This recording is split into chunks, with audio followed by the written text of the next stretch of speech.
ये मनुष्य जीवन दुख भोगने के लिए नहीं मिला है, ये परम सुख भोगने के लिए मिला है। जिसे तुम यहाँ सुख समझते हो वो सुख नहीं, वो दुख ही है। भगवान ने लिख दिया है इस पूरे संसार को, दुखालयम अशाश्वतम। परिणाम में तुम्हें दुख मिलेगा और परिणाम में इन सबका नाश होगा। ये सब कुछ नाशवान है, ये नाशवान शरीर है। इससे खूब अच्छे कर्म करो, दूसरों को सुख पहुंचाओ, नाम जप करो, सत्य से चलो, अभी आनंद आ जाए। उसने अनंत ब्रह्मांडों का सृजन पलक झपकते कर दिया, हम उसके दास हैं। भूखे रहेंगे तो भी उसके दास हैं, छके रहेंगे तो भी उसके दास हैं, महलों में राखे चाहे झोपड़ी में बास दे उसी के दास हैं।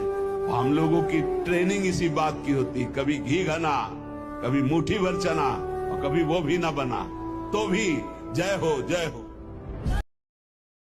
विपत्ति एक ऐसा रास्ता है जो भगवान तक ले ही जाता है।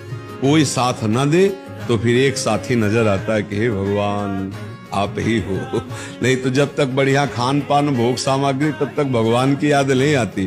जब हर तरह से ठोकर लगती है और कोई सहयोगी नहीं होता, तब लगता है कोई है।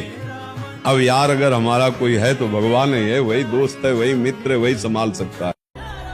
वाक्य जो मैं बता रहा हूँ ना, ये ध्यान से सुनो, पूरे जीवन में काम आए। तो हुआ यूं कि जब भगवान 5 जगह मांगने आए थे कौरवों से, तो कहा था कि 5 जगह दे दो, पांडव आराम से रहेंगे, तुम आराम से रहना, कोई झगड़ा, कोई विवाद, कोई युद्ध नहीं। तो शकुनी ने दुर्योधन को कहा कि सुयोधन इसे बंदी बना लो, ये उनका फेवर लेके आया। दुर्योधन का नाम सुयोधन था। तो अब जो है दुर्योधन ने ऐलान कर दिया कि बंदी बना लो। अब ठाकुर जी को कौन बंदी बना सकता है? तो पहली बार ठाकुर जी ने अपने जीवन काल में पहली बार वो ऊर्जा दिखाई थी, वो लाइट दिखाई थी कि मैं हूं। अब उसके बाद कृष्ण वहां से चले कहकर कि अब युद्ध होगा, और धृतराष्ट्र ने राज ज्योतिषी को बुलाया ये जानने के लिए कि क्या होना चाहिए। तो राज ज्योतिषी को बुलाया, राज ज्योतिषी से पूछा कि क्या करना चाहिए बताओ। तो राज ज्योतिषी ने कहा कि महाराज सुयोधन की कुंडली में राजयोग, कोई हरा ही नहीं पाएगा, निश्चित तौर पर राजा बनेंगे, आप युद्ध करो। और सिर्फ इस बात पर युद्ध का ऐलान हुआ और युद्ध शुरू हुआ। जब युद्ध शुरू हुआ तो उसके बाद 3 दिन बीते, कौरव हारने लगे थे। तो राज ज्योतिषी को फिर से बुलाया धृतराष्ट्र ने और कहा कि ये क्या चल रहा है। बोला महाराज मैंने परिणाम की बात की, अभी तो युद्ध शुरू हुआ है, परिणाम जो होगा उसमें सुयोधन राजा बनेगा, सुयोधन विजयी होगा, आप राज तिलक की तैयारी कीजिए।